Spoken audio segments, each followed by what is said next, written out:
Hey guys, welcome back to the OG of the HRC Way news they ain't telling ya. Okay, we have a lot of quick news going on, so let's just get right into it. So, first and foremost, Senator Schumer has announced that the COVID package should be voted on next week. So, they are currently debating it as we speak. Republicans, of course, are saying it's too big of a package. Their words exactly as Biden's package is too big. I'm not going to go there with that, but kind of funny. So if he's announcing that he is voting next week, it means that he has the votes. There's a little bit of a kink in that Bernie Sanders, of course, has come out and said he is going to try to get a vote with the $15 minimum wage in there, which will fail.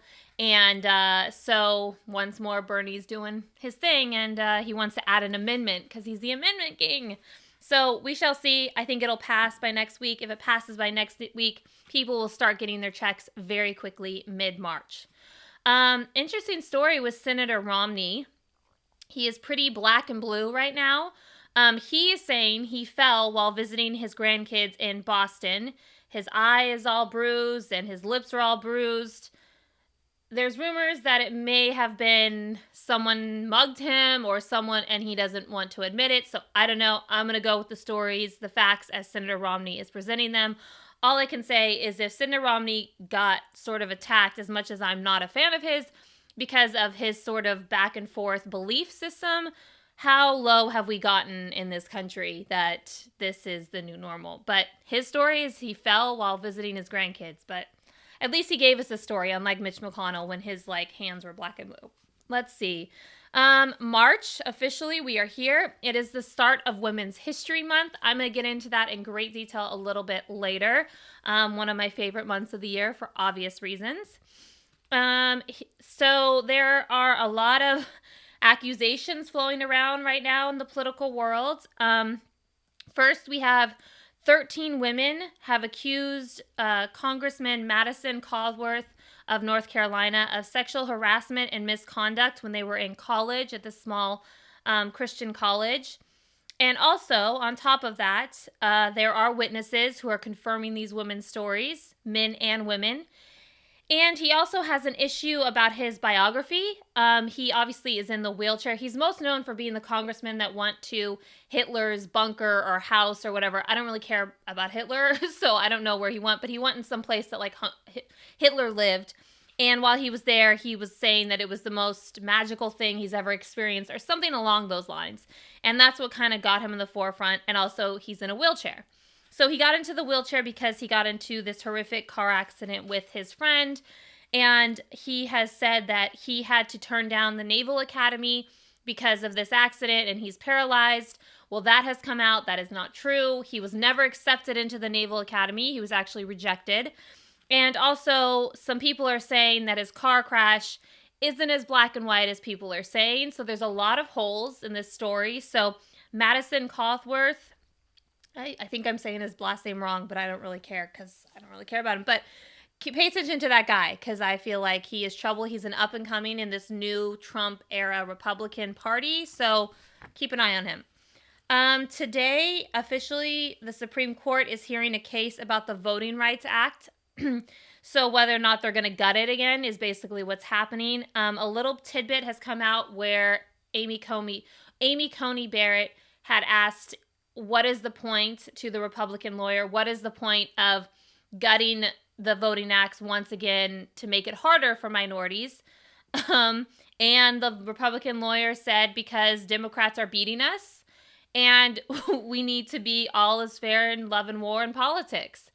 I'm not kidding you. That's literally what he responded. So we shall see what happens. I mean, I don't know. This is a peculiar court, and certain justices aren't voting in the way that I thought that they were going to vote. So all bets are off. But I pray. And if the Voting Rights Act gets gutted once more, which is an immensely important act in this country, Congress is going to have to respond by passing the John Lewis Voting Rights Act and call it a day and kind of counter what happens in the court. And there we go. That should be a big ticket item for Democrats. The former president of France has been sentenced to 1 year in prison over corruption. They are allowing him, though, to do his sentence at home. So, but he is like the third European leader who's faced prison. YouTube has once again suspended Rudy Giuliani over because of all the false election claims he's making. So I guess the guy never learns. President Biden will allow families that were separated under Trump to remain in the United States and find a easier pathway to citizenship. So I'm sure that'll be controversial. Now, when I originally wrote this news, there was a third woman who had come out against Governor Cuomo with a photo at a wedding where he grabbed her face and he said, "Can I kiss you?" And you see the photo, the woman is like distraught. Well, now there's a fourth woman who apparently, when he was getting his vaccine for COVID, he said to her, "You really make that gown look good." Yeah, not okay. So the story continues. I'm going to get into depth more of that along with Madison a little bit later. Dr. Seuss has officially been canceled. 6 books of his have been pulled and will not be republished in the near future. Vernon Jordan, a civil rights activist and close advisor to President Clinton, sadly passed away this morning at 85 years old. He is a legend, and if you don't know who he is, you should Google him right away. He is a must-know, and he was extremely important in helping President Clinton sort of find his way with a whole multitude of things. The head of the FBI, Chris Ware, he denies claims of Antifa being involved whatsoever on January 6th. I'm so glad the FBI is telling us what we've all known for a while. And last but not least, this is just too funny. Usually, you guys know I don't like to cover Donald Trump, especially now that he's out of the White House. But this is just too, wow, okay. So we all know that he had COVID. We all know that Melania had COVID. We all know their son Barron apparently had COVID. And we all know that now more has come out that he really was touch and go for a while for obvious reasons. But apparently he and Melania got the COVID vaccine in January and didn't tell anyone. And I think the reason they didn't tell anyone is because they wanted to continue with that fear-based craziness, chaos, all of that jazz. But I just say to all of his supporters, because there are a lot of his supporters who don't believe in this vaccine, your boy got the vaccine. But also I say, why did he get the vaccine if he's already beat COVID? Like, I thought the whole thing with COVID is that you're basically immune, maybe from a different strand, but we didn't know there was going to be another strand. So there's a lot of questions, but the biggest of them all is that they kept it top secret. And I think that's pretty, if I was a Trump supporter, but if I was a Trump supporter, I would be pretty upset and I would be questioning, but they probably won't because they think he's God. So there's that. Let's get into a little deeper in some of these stories, shall we? Okay, so this story I'm calling Predators in Politics because that's what, to me, these two guys are. It's one thing when, sadly, we live in a society where if one woman comes forward, it's not enough because it's he said versus she said. A great example of that was Kavanaugh and Dr. Ford. She was so extremely brave and she won under oath and it still wasn't enough. And because there was no pattern there with Kavanaugh, they tossed it aside. So when the story broke with Governor Cuomo, with the first woman, Lindsay, I read Lindsay's essay and I was truly blown away. And I thought, I think there might be something here, but it's a he said, she said, and we'll see. And, there's just so much drama going around Cuomo because of the nursing homes. And then when the second woman came out, and then the third, and now officially there is a fourth woman, we're seeing a pattern. We're seeing Democrats start to turn on him. Hillary Clinton this morning, she came out and she said, we need to investigate. We need to, these are serious accusations. And the Clintons are very, very close with the Cuomos. That goes back to Mario Cuomo. Mario and Bill Clinton were very close. So this is big. This is a big story. And I think that there's nothing sadly surprising in what these women are saying about Cuomo. He is a bully. He's always been a bully. He's a New York bully. And what I think the thing that bothers me the most is that we're a society that if you like someone and believe in someone, then you defend them even against bad behavior.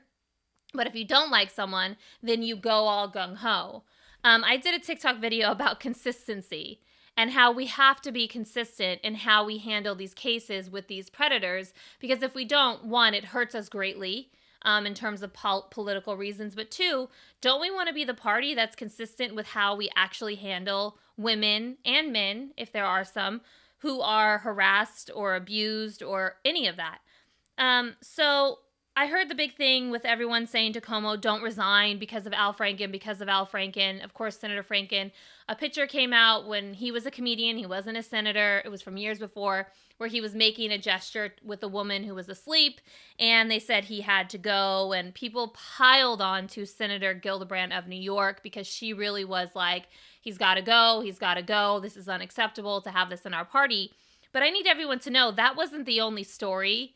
There was rumored to be at least a handful of other women who were willing to come forward to talk about bad behavior from Al Franken.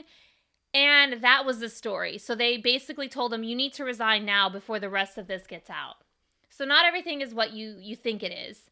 But it's not always black and white. So officially, the investigation has begun for Cuomo.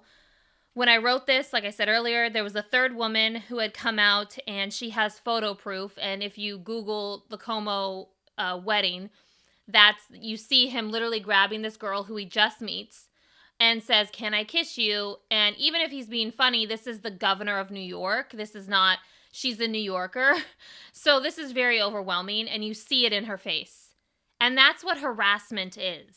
It's not like, oh, well, he didn't do anything to her. Harassment is just as bad as doing something, and that you're making a woman feel uncomfortable, especially when you are a man of power. And that's what the problem is here. He's acknowledging that he has said inappropriate things, which I love the fact that he's like, oh yeah, those things, I was just kidding. When it's like, well, you're acknowledging that you knew it was wrong, but now you're trying to backtrack and say, I was just kidding. Well, it's not funny because you're the governor of New York. You're the most powerful person in New York State. You can't joke around like that with your staff, with any woman. You can't do that. Do it with your family, do it with your friends, but don't do it to women out. Like, it's bad. It's really bad. So now the fourth woman has come out. Like I said earlier, it was a woman who apparently was giving him his vaccine, or he was at the vaccine site, and he said to her, wow, you really make that gown look good. Again, he just met this woman. So this is about entitlement. This man feels entitled that he can treat women this way. And I've said this before about Donald Trump, that Donald Trump says these horrific things about women, but he owns it. It doesn't make it okay. But he's like, yeah, so what? I said that my daughter was hot. Yeah, so what? I said that this woman was this or that woman was that. So what? I said those things. And he just owns it. Where Cuomo has spent 4 years talking about what a horrible, beastly man Trump is. And now these accusations are coming at him where he's saying things to women that are not that far off. It doesn't matter that Trump has 22, I believe, women, and Cuomo only has 4. These are all victims, one and the same. So we need to treat it as such. We can't go, oh, well, you're going to investigate Cuomo, you better investigate. No, we need to focus on what's going on one by one. Now, I will say this. I do think it's really interesting that Cuomo is crumbling. I say he's probably by next week, he's probably gone. New York State will have officially the first woman governor. I wish it was under different circumstances. The lieutenant governor, of course, takes over. But there's another story happening on the right side that not even CNN, not even MSNBC, none of them are really covering. And that story is what I said to you guys a little bit earlier about Madison Cawthorn of North Carolina. He's had 13 women accuse him with witnesses confirming. BuzzFeed did an entire expose on this entire case, and it went nowhere. Now, he originally denied all the accusations because a lot of the women came out when he was running for office, and he denied everything and basically blamed it on the women. Now he's changing his narrative, which is not a good sign in Politics 101. He's changing his narrative to, if I hurt any woman, I apologize. That was not my intent. Well, the rumor is what he would do is after he got into the car accident, obviously he is paralyzed, he's in the wheelchair, and he used that to his advantage to harass women and abuse women and make women feel extremely uncomfortable. And he went to a small Christian college, so these girls, a lot of them, are very, what one could say, sheltered. And so seeing a nice-looking guy, and he's a very nice-looking guy who has this horrible story of I got paralyzed because of this, that, and the other. I was in this car crash. he would pull up his truck and like tell women the story and get them in his truck and then try to take advantage of them. And it's not just one or two women, it's 13 women confirmed, and how many more there are, we don't know. And this guy now has a history of telling fibs. Like I said earlier, he has switched the story about the Naval Academy, saying that he was accepted when he really wasn't. He has now apparently changed the story about the car accident in general. So he is a rising star in the Republican Party, as was Cuomo was a rising star in the Democratic Party. But party lines shouldn't matter. Wrong is wrong. And if we're really going to handle sexual abuse, sexual harassment in the correct manner to try to lessen it as much as we can, then we have to handle this properly. Again, just because you like someone and you defend them doesn't make them not wrong. You know, I mean, my whole thing is, I was a kid when Bill Clinton, that whole affair happened with Monica Lewinsky, but there's a big difference. I want to make this clear. What happened with Monica Lewinsky and what is happening with Cuomo and Cawthorn with these women, and that is consent. Monica Lewinsky was young, yes, 100%. He was the most powerful person in the world, and it shouldn't have happened because she worked for him, and I totally get people's, way with that, and I totally agree. As much as I am not a fan of Monica Lewinsky, I agree that the press was insane with her and made her life a living hell for many years. However, they had a consensual affair, and even though it was a consensual affair, I remember thinking as a kid, like, that's wrong. And I loved Bill Clinton, and I loved Hillary Clinton, and Hillary Clinton has nothing to do with that situation, but I'm just saying, I love the Clintons, and they brought me a great childhood. And I still was able to say, and I'm able to say to this day, it was wrong. It was wrong what he put Hillary through. It's wrong what he put the nation through. It's wrong that he lied. It's wrong. I'm able to do that. And I think that that's what we have to use this as an example, everyone, with Cuomo especially, because everyone loved Cuomo. Not me, but everyone loved Cuomo. And I get it. He's a charismatic guy. But there's 4 women now. And statistically, historically, history has shown us there's probably going to be more, because they grow in packs when they feel safe, just like with Harvey Weinstein and Kevin Spacey and all of these predators. They feel safe in packs. And I say, I'm really sorry if you loved him or thought but being a predator outweighs all the other stuff, because it's unacceptable. Anytime a woman feels uncomfortable in a situation, it is unacceptable. The same way that it's unacceptable that this young kid is rising in the Republican Party and no one is calling him out for it. And there's confirmed women with confirmed witnesses saying, yo, this guy's a predator. So we just have to be consistent as a whole in this country, because that's the only way we're going to deal with predators like this. Women's History Month is going on right now, just so everyone knows. It's March. Right after Black History Month is Women's History Month. It officially began and became law across the land, and not law, but an act. In 1987, Congress started murmuring about it in 1980, but the actual movement to make a Women's History Month began in 1978. So right in the prime of the women's movement, Gloria Steinem, Roe v. Wade kind of time, where women were starting to really come into their own. So it's a month that honors women who have made a difference in America's history. There are so many, and sadly there's many women who we don't know their names because it wasn't documented in history because they were women. And, as women, we've come so far in this country. When this country was founded, we weren't even included in the conversation. The word woman is not included anywhere in the Constitution. So I think to myself, we've come a long way, and it's great that we have this Women's History Month. And I think it's important, especially when you're in school and you can learn about all these great women. But the problem that I seem to be having right now is that, to me, women's history is about honoring women who've paved the way for the next generation, or are currently paving the way for the next generation, and that all women's voices matter. As women, we don't make the same as men still. We don't have the Equal Rights Amendment, which basically would guarantee what's not guaranteed in the Constitution, because, again, woman is not mentioned in the Constitution. We've only had the right to vote for 101 years at this point, which is nothing. Black women have only had to have the right to vote for like, I think 60 years, 50 years, something like that, which is pathetic. So we still have a lot of work to do. We still haven't had a woman president. We've have a woman vice president. That's amazing. We have a woman speaker of the House. Those are your two most powerful women in our country. But what I am seeing is that in this Women's History Month, that there are certain women who sort of get tossed aside. And I just think that that's not what this is about. I don't care if you like someone or don't like someone. Women's history is about honoring those who like I said, paved the way. And, I'm going to get into something a little bit later, but I can just say that empowered women empower women. And I think that's really important because as women, we're taught in society to take each other down because there's only one spot open for us and we're all fighting for that spot, which I don't think that's true. I think society wants that to be true because if we really, as women, empowered ourselves and empowered other women, we outnumber men, and that's scary for them. That's extremely scary for them. We make up 51% of this country, and they make up 50%. So they don't want to lose that power that they have. And the best way to not lose that power is to have us turn against each other. How many times have you heard women say, oh, I can't have women friends because they're just like, they're too much?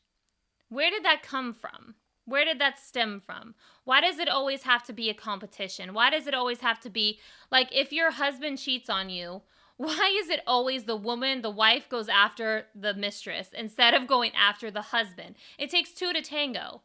She stays with the husband and she thinks that the woman is a slut or a woman is a hoe or the woman is a home wrecker. Well, wait, your husband went out as well. But we don't do that.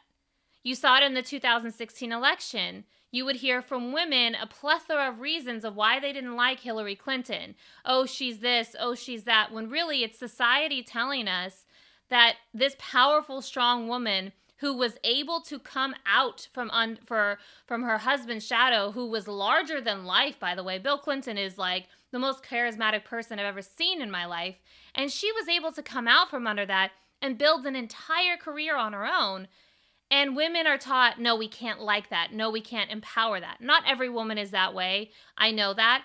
But so many times this happens. So every year when Women's History comes, I always think to myself, this is great and this is grand, but what are we going to do to not only honor these women, but make sure that we honor them by continuing to grow? Could you imagine if the women suffragettes were like, oh, I can't with other women, they're too much.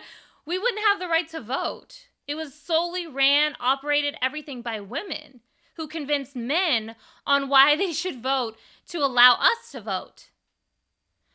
So to me, it's just sort of, we have to get to this basic fact that women are not our enemies and that we need each other. We need each other to help this country heal. We are healers. Women, just naturally, we are the healers. So yes, it's great that we have a woman vice president, but you know what? I want more. And so 4 years down the road, I want to be able to say, yes, we have a woman vice president, we have a woman president, we have a woman that, I want to say those things. So everyone should enjoy Women's History Month and take the time to go further into research onto finding out about all these amazing women who helped shape our country from the beginning till now, of all colors, of all races, because there's so many out there and they deserve to be heard. But I really say, let's honor those who fought before us, whose shoulders we stand on, by saying enough of the petty BS. That's the very least that we can do.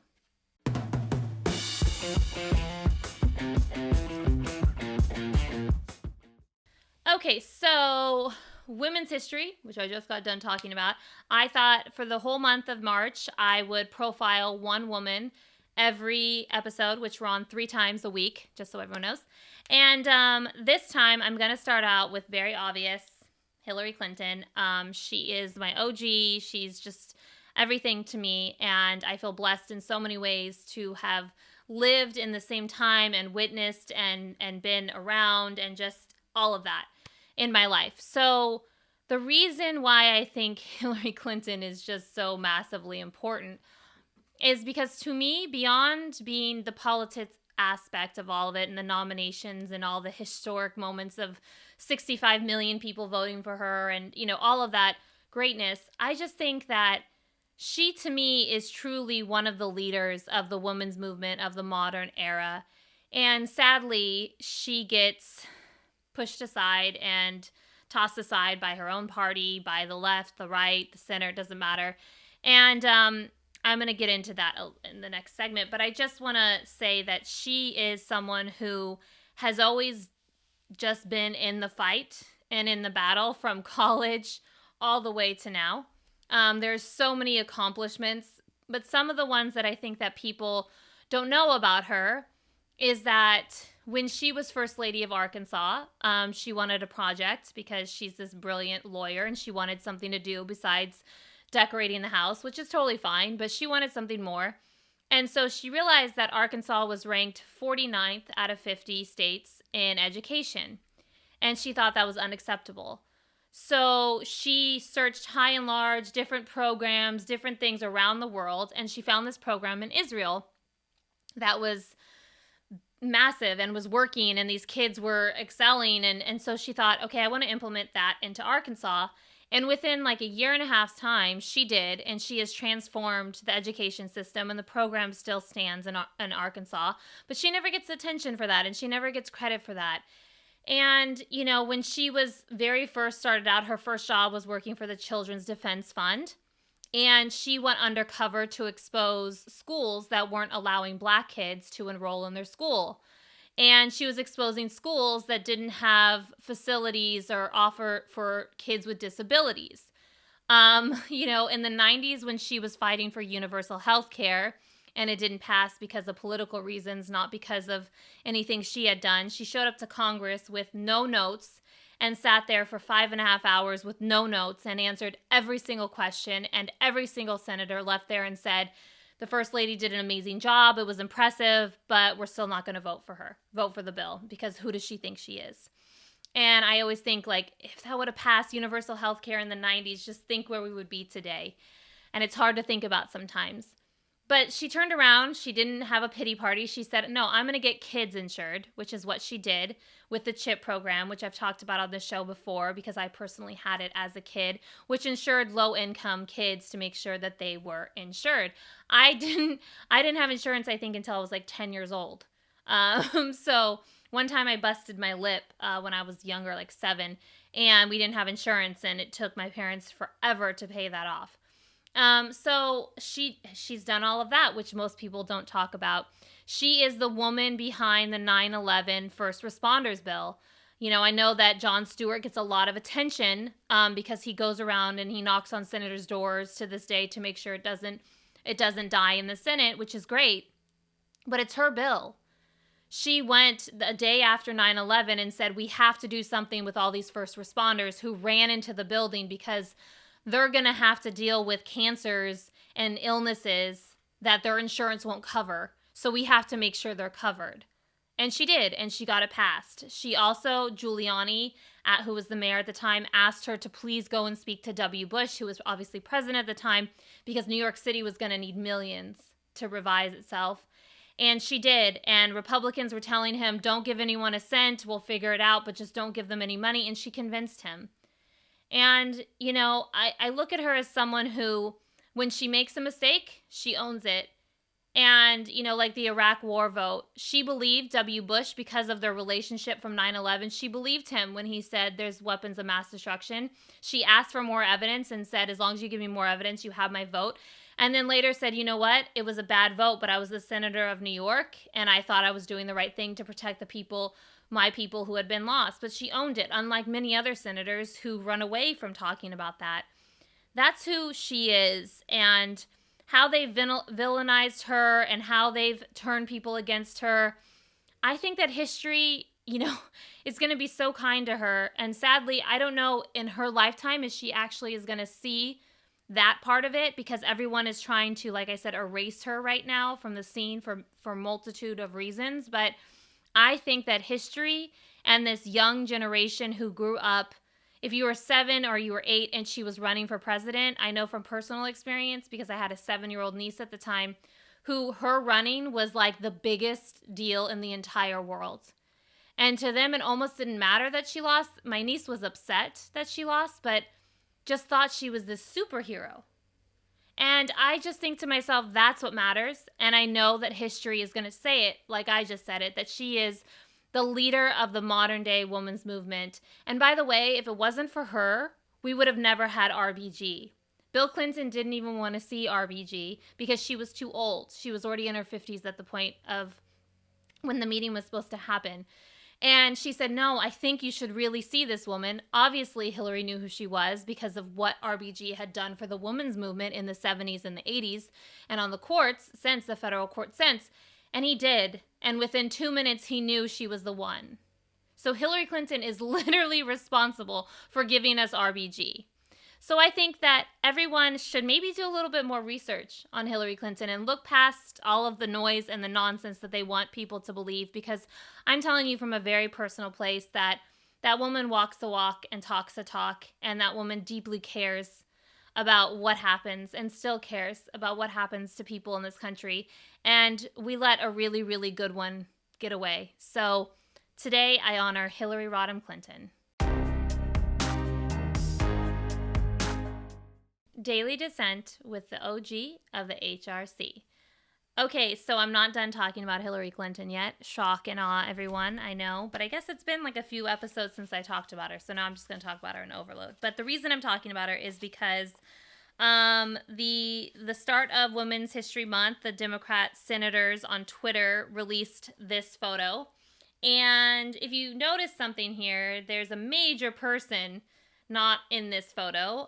We've got Dr. Biden, we have Kamala Harris, we have Michelle Obama, we have Amelia Earhart, I think, is there. But we don't have Hillary Clinton. And Nancy Pelosi's not there, by the way, either. And I just think this isn't the first time that this has happened. Of course, there was this photo that some fan made where it has all the beautiful women at the inauguration. You have Lady Gaga, you have J-Lo, but no Hillary Clinton. A fan actually had to add a separate photo to say like, hey, and the artist came out and said, oh my gosh, I didn't mean to forget Hillary. I love her. I'm just giving her a solo shot. Okay, so yeah. And I mean, the solo shot is great and fabulous, but massive air. And then there was this whole Shiro cards that was released. It has all these different feminists, and it's amazing, you know. But again, who's missing from that? Hillary Clinton. So I'm used to this happening with the extreme left because they hate her so deeply because of the Bernie Sanders factor.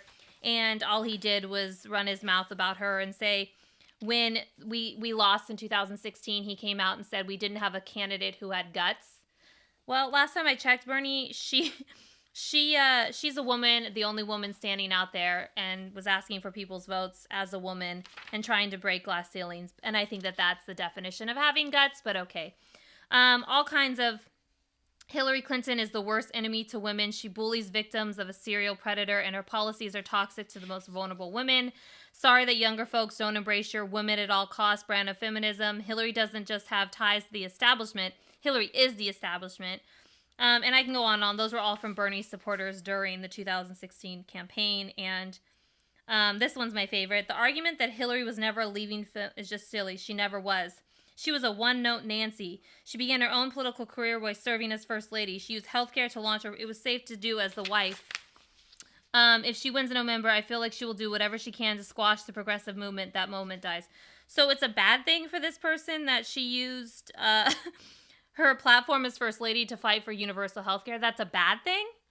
Wow, I didn't know that. But I could go on and on with those. But so I'm used to hearing from that. But from the Democratic Party, what's happened since the election was like they wanted to stay as clear away from her as possible, even though she got 65 million at that time, the most any candidate had ever gotten in an election.